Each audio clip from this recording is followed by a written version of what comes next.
चलिए मिस्टर साजन, वरना मुझे ले जाने के दूसरे तरीके भी आते हैं। ओ हेलो, कैसे पुलिस वाले हो तुम? ऐसे कैसे से अरेस्ट कर सकते हो? अरे हमारे ही घर में चोरी हुई है, ऊपर से आप मेरे ही बेटे को गिरफ्तार करने की बात कर रहे हो।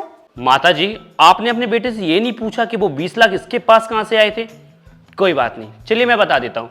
वो 20 लाख इसने अपने ऑफिस से फ्रॉड किए हैं। व्हाट? नहीं नहीं, मेरे पापा ऐसा नहीं कर सकते। इंस्पेक्टर साहब, आपको मेरे पति चोर दिखाई देते हैं? देखिए, कौन चोर दिखता है कौन नहीं दिखता है ये तो हमें भी नहीं पता, पर इनके खिलाफ इनके बॉस ने कंप्लेन कराई है और मैं सिर्फ अपनी जॉब कर रहा हूँ। ठीक है, ऐसे तो हमारे घर में भी 20 लाख की चोरी हुई है, उस चोर को भी ढूंढिए आप। हाँ, तो आप भी कंप्लेन कराइए, जिस पे शक है उनके नाम लिखाइए, फिर हम आगे की कार्रवाई करेंगे। देखिए इंस्पेक्टर साहब, मैं कोई फ्रॉड नहीं हूँ, मैंने कोई पैसे फ्रॉड नहीं किए, ये 20 लाख मेरे खुद के हैं। चलो मान लिया वो 20 लाख रुपए आपके थे, तो मिस्टर साजन आपने पुलिस में जाके कंप्लेन क्यों नहीं कराई? नहीं, 20 लाख बहुत बड़ा अमाउंट है ना, करानी चाहिए थी। आज की डेट में किसी का 10,000 का मोबाइल फोन भी खोता है, वो भी थाने आके बोलता है कि साहब मेरा फोन चोरी हो गया, प्लीज ढूंढ के दे दीजिए।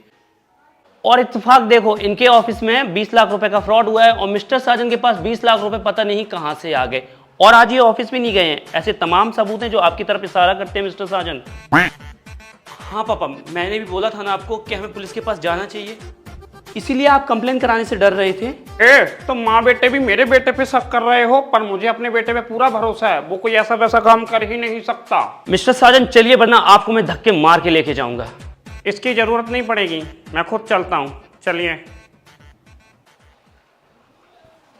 आय हाय, ऐसे कैसे मेरे बेटे को लेके जा सकते हैं? अरे कोई कुछ करो, वो ले गए मेरे बेटे को। सुनिए, आप फिक्र मत कीजिएगा, हम कुछ करेंगे, आपको कुछ नहीं होने देंगे। पापा दी, जीक्स को पुलिस कब छोड़ेगी? क्या वो कभी नहीं छोड़ेंगे? मौसी, पापा को बचाने के सिर्फ दो ऑप्शन है। पहला कि पापा निर्दोष साबित हो जाए, दूसरा वो 20 लाख रुपए पापा के बॉस को वापस कर दिए जाए। ओ माय गॉड, तो हम डिले क्यों कर रहे हैं? 20 लाख देके जीक्स को लेके आती है ना। वाह, क्या खुफिया जानकारी दी है नैन्सी मैया ने। 20 लाख दो और जिक्स को लाओ। अरे 20 लाख कोई हलवा है क्या? और तुझे क्या लगता हमारे पास 20 लाख होते तो मैं अपने बेटे को जेल जाने देती? सब कुछ बहुत उलझ गया है मम्मी जी। ये 20 लाख रुपए ना हमारी जिंदगी खराब कर रखी है। पता नहीं ये 20 लाख रुपए कहाँ से आए हैं और हमारे घर से कौन चोरी करके ले गया है। अब तक तो नहीं था, पर अब इन 20 लाख को ढूंढना बहुत ही इंपॉर्टेंट है और मैं ढूंढूंगी ये 20 लाख रुपए। ओह, चौथी फेल। ज़्यादा सीआईडी बनने की जरूरत नहीं है, तुम कोई टीवी सीरियल की हीरोइन नहीं हो जो हर सिचुएशन हैंडल कर लोगी। 20 लाख ढूंढेगी ये? नमक का डब्बा तो किचन में रख के भूल जाती है।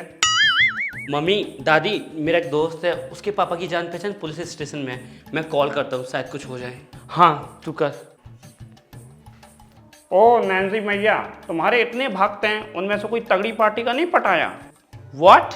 मेरा मतलब है, देखो जरा अपनी लिस्ट में हो कोई तुम्हारा अमीर बॉयफ्रेंड जो इस टाइम हमारी मदद कर सके।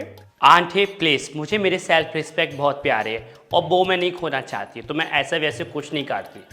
ओह माय गॉड, क्या बात कही है। देखी है मैंने तेरी सेल्फ रिस्पेक्ट उस दिन जिस दिन तेरी बॉयफ्रेंड की लिस्ट सामने आई थी। मम्मी जी, हम कोई और रास्ता निकालेंगे, आप इतना परेशान मत होइए। और तू अंदर जा। ओके। हाँ हाँ, जा जा, वैसे भी तेरी 4-5 लाइनें होती हैं। और तू अपने ससुर जी को फोन कर, बहुत हो गई उनकी तीरथ यात्रा बीरथ यात्रा। अगर वो होते ना तो आज मेरा बेटा अब तक जेल में नहीं होता, घर पे होता। अरे बहुत बड़े बड़े लोगों के साथ जान पहचान है उनकी। हाँ मैं कॉल करती हूँ।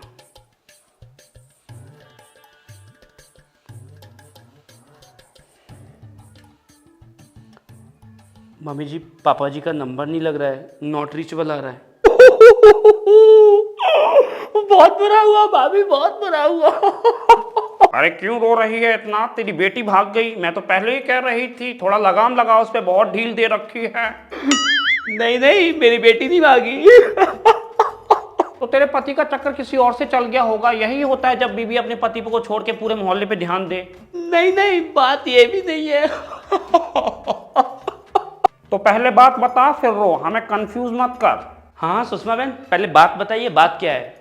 अरे कैसी बात कर रहे हैं तुम लोग? मुझे तो बुरा भाई साहब के लिए लग रहा है। मैंने बालकनी से देखा कैसे पुलिस उनको खींच के धक्के मार के ले जा रही थी, देख के ही मजा और मतलब गुस्सा सा आ गया। बस बस बस, ज़्यादा दुखी होने की जरूरत नहीं है। अरे इतना दुख तो उसकी खुद की बीबी को भी नहीं है जितना तू दिखा रही है। और एक बात बता, तुझे हमारे लिए कब से बुरा लगने लगा? अरे तू तो खुश हो रही होगी अंदर ही अंदर से कि पहले 20 लाख चोरी हो गए और अब मेरा बेटा जेल चला गया। इनफैक्ट ये बात तो इसने अब तक पूरे मोहल्ले में भी फैला दी होगी, ढिंडोरा पीट दिया होगा। पर मुझे बहुत दुख है आंटी, एक तो लाइव टेलीकास्ट और देख लिया बालकनी से खड़े होके तो दुख का डोज बढ़ गया है। ऐसी ही बात है। अरे लोग जिसका नमक खाते हैं उसके साथ नमक हराम ही नहीं करते। तूने तो हमारे घर की चीनी खाई है, कम से कम तू तो ऐसा मत कर। 20 लाख चोरी हुए हैं, पूरे मोहल्ले में ढिंडोरा पीट दिया इसने। सही कह रही हैं मम्मी जी, अभी भी आप हमारे घर में मसाला लेने आई होगी ताकि कॉलोनी की गॉसिप में तड़का डाल सको। तो ऐसा नहीं है भाभी, इस बार सच में मुझे बहुत ज्यादा दुख है, अंदर से दुख है। अंदर मेरा दिल खून के आंसू रो रहा है। मुझे नहीं पता आपको बुरा लग रहा है या नहीं लग रहा है, और इससे मुझे कोई फर्क नहीं पड़ता। बस एक बार ये घर आ जाए, उसके बाद मैं खुद जाके आपके, सीमा जी के और उस दिन पार्टी में जो जो लोग थे सबके नाम FIR लिखवाऊंगी। आखिर मैं भी तो देखूं 20 लाख चुराए किसने हैं। भाभी ऐसी कैसी बात कर रही हैं आप मेरे खिलाफ कैसे कंप्लेंट करा सकती हैं? सबके खिलाफ, क्योंकि पार्टी वाले दिन पैसे चोरी हुए हैं तो जो जो लोग पार्टी में थे उनके सबके नाम तो लिखवानी पड़ेंगे। और जैसे ही 20 लाख मिलेंगे इनके बॉस के मुंह पे मार के इनको मैं बचाऊंगी। माँ, मैं आ गया। आए हाय, मेरा बेटा आ गया। आ गए आप? मुझे पता था वो लोग आपको छोड़ ही देंगे। अरे आपने कुछ किया ही नहीं तो रख कैसे सकते हैं वो लोग आपको? नहीं, उन्होंने मुझे छोड़ा नहीं है, मैं बेल पे छूटा हूँ। बेल? पर किसने कराई आपकी बेल? मैंने। तो देखा, अरे एक सुपर मॉडल ही है जो इस घर का भला चाहती है। देख, जैसे तू खरी खोटी सुनाती है ना, बुरा भला बोलती है, आज वही तेरे पति को छुड़ा के लाई है। थैंक यू करिश्मा जी, और सॉरी भी। Please Janaki ji, sorry thank you मत बोलिए। ऐसा बोल के आप मुझे पराया फील करा देते हैं, और मैं आप लोगों को अपनी फैमिली मानती हूँ। मुझे आप लोगों से फैमिली वाली वाइब आती है। मुझे तो तुम फैमिली का कुछ ज़्यादा ही बड़ा हिस्सा लगती हो। तू चुप कर, एनाकोंडा कहीं की। जब भी बोलती है झैर उगलती है। बेटा, तुझे कैसे पता चला कि ये इसे पुलिस ले गई? मिस्टर साजन का मुझे मैसेज आया था, और इन्होंने बहुत सही टाइम पे मैसेज किया। अगर इनका मैसेज नहीं आता तो 30 मिनट बाद तो मैं दिल्ली जा रही थी 2 दिन के लिए, फिर तो शायद बेल हो ही नहीं पाती। चलो ये तो अच्छा हुआ। करिश्मा जी, इनकी बेल कराने में कितने पैसे खर्च हुए हैं? प्लीज़ जानकी जी, पैसे वैसे की बात मत करो। आप लोगों की कम ऐसा नहीं क्या मेरे पे? हाँ, जब मैं आई थी आप लोगों ने मुझे कितना सपोर्ट किया। मिस्टर साजन ने मुझे अपने ऑफिस में जॉब दिलवाई, ऑफिस में मुझे हमेशा एक अच्छे दोस्त की तरह सपोर्ट किया, और यहाँ पे आप लोगों ने मुझे फैमिली मेंबर की तरह ट्रीट किया।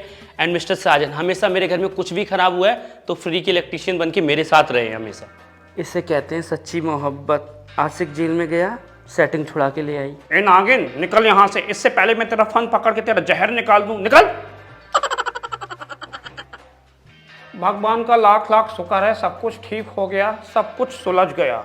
आंटी जी, कुछ भी सुलझा नहीं है। मिस्टर साजन सिर्फ बेल पे आए हैं। पुलिस कभी भी घर पे आ सकती है, जा सकती है पूछताछ के लिए। मैं तो कहती हूँ आप लोग जल्द से जल्द 20 लाख रुपए का अरेंज कर लीजिए, या फिर मिस्टर साजन को बेकसूर साबित कीजिए, क्योंकि जितना मैं अपने बॉस को जानती हूँ ना, वो ऐसे शांत नहीं बैठेगा। तो अब मैं भी शांत नहीं बैठूंगी। अगले 48 घंटे में 20 लाख मैं ढूंढूंगी। अब क्या करेगी ये झांसी की रानी?